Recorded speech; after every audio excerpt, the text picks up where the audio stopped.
Hey, special educators. Welcome to Teach, Taskbox, Inspire, the podcast dedicated to making your job as a special education teacher easier by making your instruction more fun for you and your students.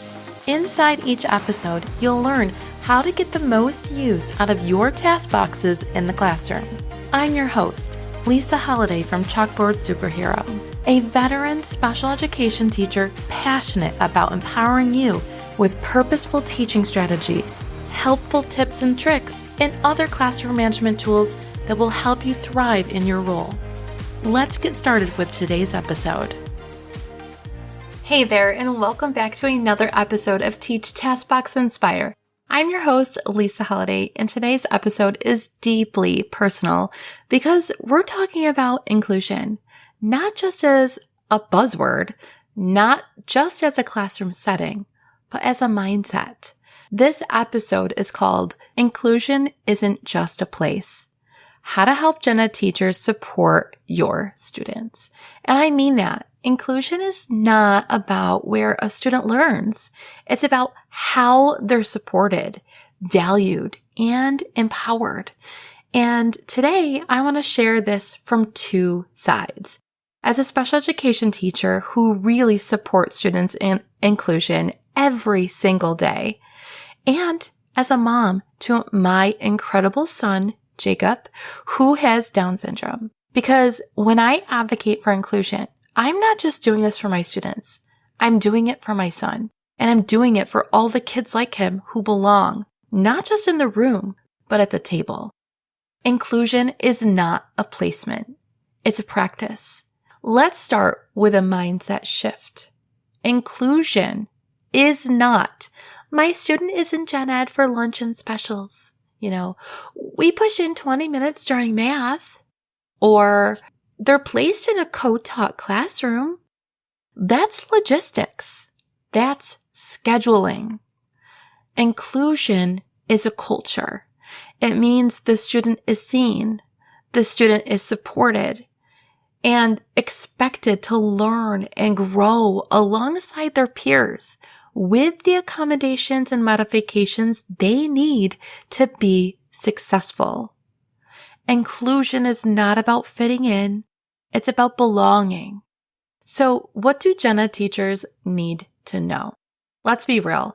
Many Gen Ed teachers want to help, but they might be overwhelmed or unsure of what's allowed, or they might be afraid of doing it wrong. Or maybe they've never received proper training in special education. Sometimes I've came across Gen Ed teachers who had just one mindset shift. They would get students in and say, that child doesn't belong in here. And I had to be the one to educate them to say, yes, they do. And here's why. So it is our job as SPED teachers to bridge that gap. And I know the gap sometimes is humongous and seems impossible to do. And of course, we can't do it all in 1 year. But here's what I found to be the most helpful. Share what the student can do first. Let's start with their strengths. If a student is a great participator, maybe they love hands-on work, or maybe they have amazing visual memory. Say that first. Maybe they have great independent skills. They can get things out of their locker. They know how to navigate the building. They can go through the lunch line. They are the first one to jump when I say it's time to switch classes, right? Those are their strengths. We can support accommodations better when we know where to build from. Number 2, provide clear and quick accommodation guides. Don't hand them the IEP, 15, 20 pages, and expect them to decode it. I talked about creating a one-pager, an IEP at a glance, in my last episode. Go back and listen to that one. I gave you a free link on how to get that. But that really states, their key accommodations, any triggers to avoid, any reinforcement strategies, or really how the student can communicate best. You want to make it friendly, not clinical. Something like Jacob thrives on routine. When transitions are coming, give him a 5-minute warning or a heads up using a visual countdown. He does best when he knows what's next. Something so simple to really help gen ed teachers support where necessary. All right, the next one, number 3, is to normalize support. Make it clear. Accommodations aren't cheating. They're giving them access. Say it loud and say it often. Let me kind of share Jacob's story and why this work matters. My son is smart, funny, is a ham, and he's a determined problem solver. But he also has Down syndrome. But he is not a diagnosis. He's not a behavior chart. He's not too low or not ready. He's a child who deserves to learn with his peers, to be seen for his strengths, and to be taught like he belongs there. And yet, even as an educator and an advocate, I've seen how quickly kids like Jacob are sorted out or pushed aside or talked about like a problem to manage. I've been in many different teacher lunchrooms where I've heard other people talk about how, this student doesn't belong here. They need to be in a special program. And I like to buck the system, right? I like to say why. And I use this as part of an education that I'm giving other teachers.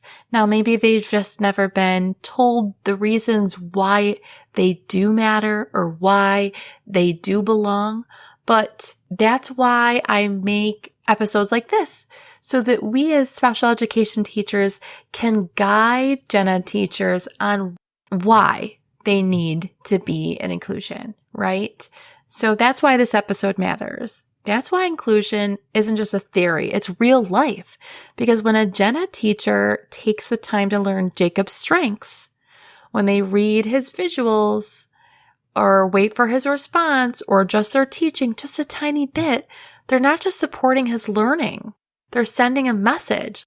You belong here. We're going to figure it out together. And that message, it changes everything.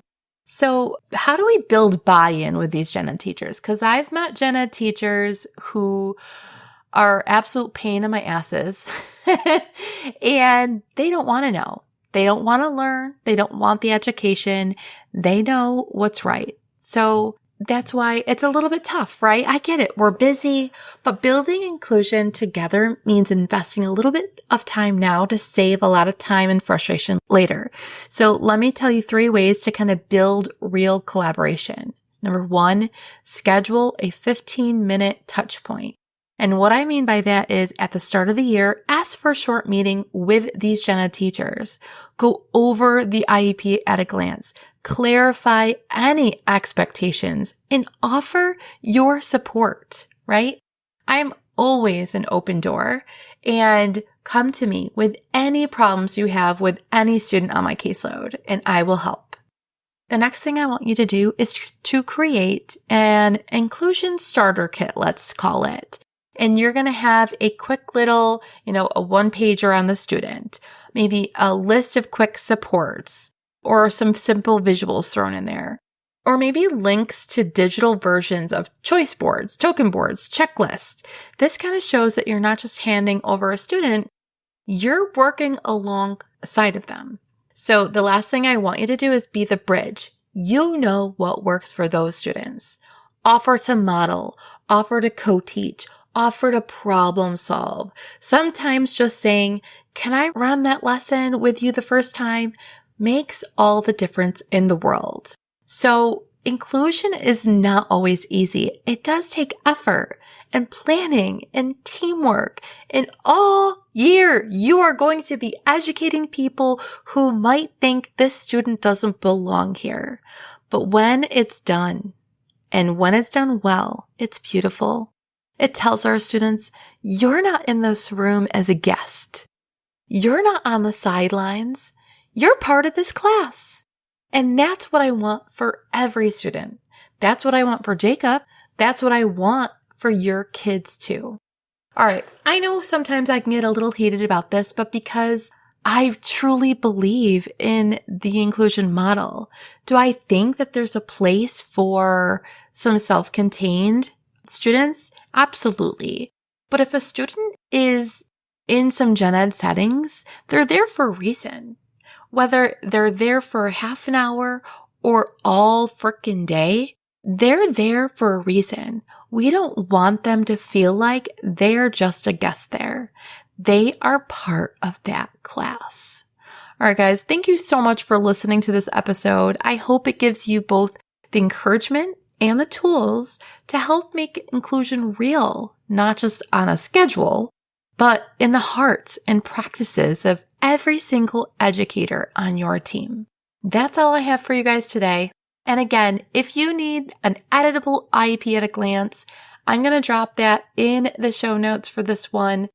Go ahead and grab it. But that's all I have for you today. Until next time, guys. Bye-bye. Thanks for tuning in to this episode of Teach, Taskbox, Inspire. I hope you've gained some tips and motivation to fuel your week ahead. If you're ready to explore more strategies for empowering your students as independent learners, be sure to dive into my free training at chalkboardsuperhero.com/training. And don't keep all this knowledge to yourself. Share this episode with your special education teacher friends who could use some motivation and inspiration. One more thing before you go. If you're finding this podcast helpful and want to show support, head to Apple Podcasts and leave your rating and review. Until next time, keep teaching, taskboxing, and inspiring.